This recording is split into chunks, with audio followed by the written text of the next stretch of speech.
Well, hello there, fellow Earthling. On my wrist is the Casio MRW-200H. This is also a Casio MRW-200H. This is the MRW-200H just a little bit closer, and this is as close as you can get to the MRW-200H without your eyes getting wet.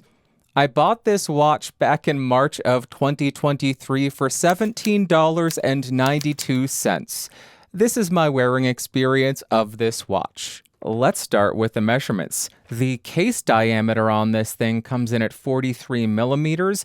The lug tip to lug tip is 47.2 millimeters up to 48 millimeters. It's a little bit difficult to measure. The lug width is 18 millimeters. The thickness is 11.6 millimeters. The weight of this thing is only 38 grams. It is insanely light. The movement is the Casio module 5125. Casio quotes a plus or minus 20 seconds per month accuracy, but I've been getting about plus 8 seconds per month.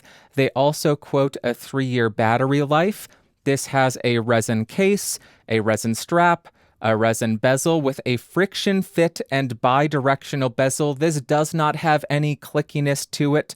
There is resin glass, a steel unsigned crown which is not screwed down, and a screw-on stainless steel caseback. Here is how the watch looks on my 6.5 or 16.5 centimeter wrist. That 47 to 48 millimeter lug to lug really does me a lot of favors. Rotating around, 11.6 millimeters thick, sits really nicely on the wrist. Rotating around, let's see if we can catch it. Casio signed pin buckle, which is also resin. It does have an extremely long tail, so if you have a 6.5 or 6-inch wrist, just know that's going to hang off a bit and get caught on stuff. Rotating back, there is a side profile again, so you can see how it sits. And then that is the watch. And here you go. This is the white dial MRW-200H. I think it looks amazing. I love Lume dial watches, and I wish this was a Lume dial watch. But if you just want to fake it, if you just want a cool looking white dial watch for super cheap, this thing's bang on, bangarang, Peter. Yep, I like it. And here is a quick Lume shot of the black dial on the left and the white dial on the right. As I take away the UV light, you can see that the white dial only has Lume on the hour, minutes, and a bit on the seconds. The black dial does seem to have a touch of Lume on the Arabic numerals, but it fades incredibly fast. And the Lume on the hands on neither of these watches is anything to write home about. Doesn't give you the best legibility in the dark. Now it's time for a couple of size comparisons, and we need to start with the comparison against the Casio Duro, 44 millimeters against 43 millimeters on the 200H. They do not look as though there is only a 1 millimeter difference. The Duro looks huge in comparison. Because I just reviewed this, let me throw up the Seiko King Turtle next to this. 43 against 45. The 43 looks a little bit smaller, as you would expect. Let's go ahead and throw up a Timex Q Timex dive style watch, which is 38 millimeters, I think. This has a Casio bracelet on it, actually. Funny how that works. Then we have a Casio G-Shock. I think these are pretty comparable in size. They both wear pretty similarly.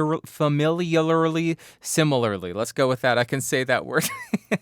And the last comparison we have is against the Tudor Black Bay 58, 39 millimeters against 43 millimeters. Does it look 4 millimeters larger?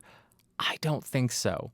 That's enough of that. Now let's talk about what I've liked about this watch. Number one is the fact that it is so incredibly affordable. I love a good deal. I also like bang for your buck. And as I mentioned, $17.92. It's hard to beat that. Number two, it is quartz and it is relatively accurate. For quartz, plus or minus 8 seconds a month is pretty good.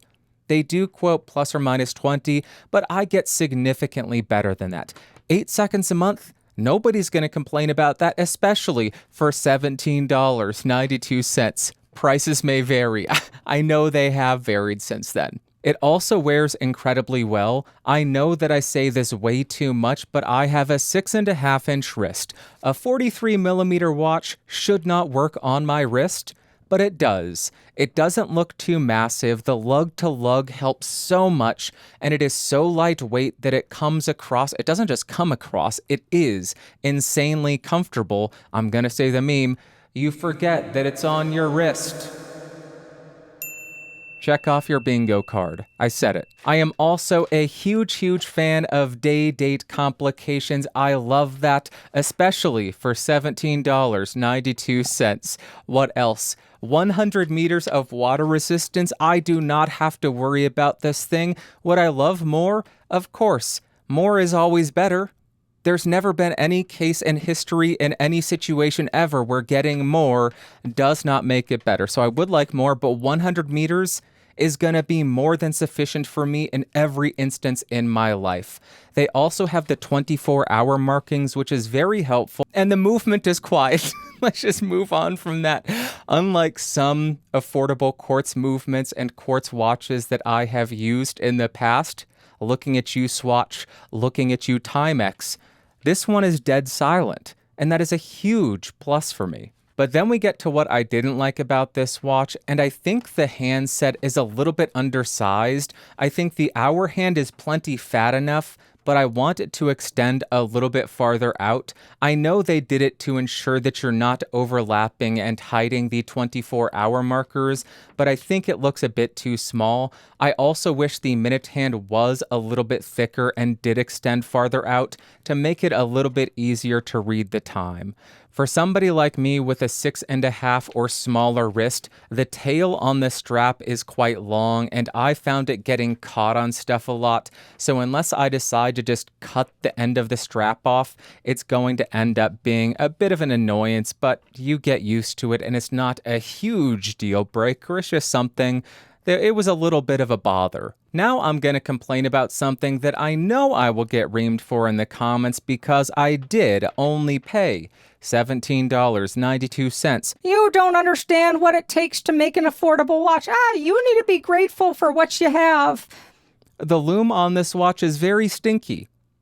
The hour and minutes hand, yes, they are lumed. It doesn't last terribly long. On the black dial version, I did notice the Arabic numerals did illuminate ever so slightly, but they faded insanely fast, and there was no lume on the bezel, not even a lume pip. I understand, $18, I shouldn't be expecting it, but it's something that I wasn't a big fan of, and I'm just sharing my experience, man.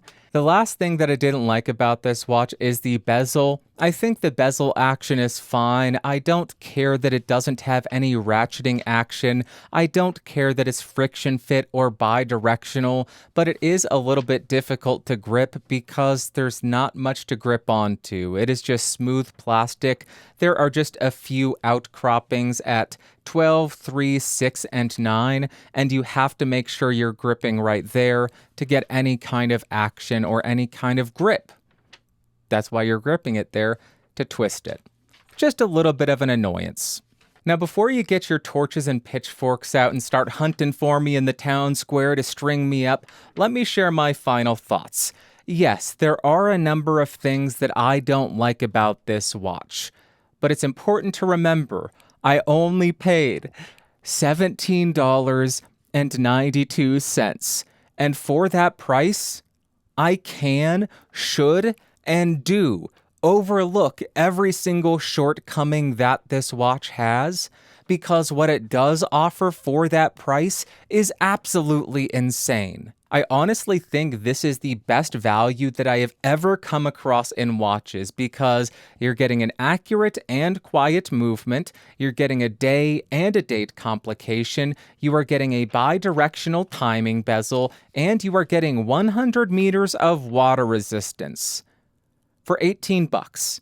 This watch makes no sense. It's probably around $20, $22 now, but still, that is bonkers. Now, I have to admit that while I was wearing this, I didn't find it particularly exciting. It didn't really put a smile on my face, and throughout the day, I frequently found myself wanting to put different watches on my wrist. However, when I did have it on my wrist, I didn't have to think about it at all because it has all the features that I need and it is so insanely affordable. That's why I think the MRW-200H has the reputation for being one of the, if not the, best and most affordable beater watches out there. So if this has the features that you need, if you like the looks of it, it really is a no-brainer. There you go. That is my wearing experience of the Casio MRW-200H. The Casio MRW-200H. I have had these for about 6 months. I did not buy them, and I am not covering them because TGV did a video on them. I assure you, I bought them before he covered them. Okay, that is it. If you found this helpful or anything, give it a thumbs up. If you hated it, give me a thumbs down. Let me know. I know this is silly having the green screen, but I'm just having fun. This is a hobby for me, yo. Why did I just say yo? I don't know. Why am I rhyming? I'm not a rapper. I was trying to think of something. I don't know. Clapper? Flapper? It's not the 20s. This is irrelevant. I'll talk to you later. Bye-bye. Whoa, whoa.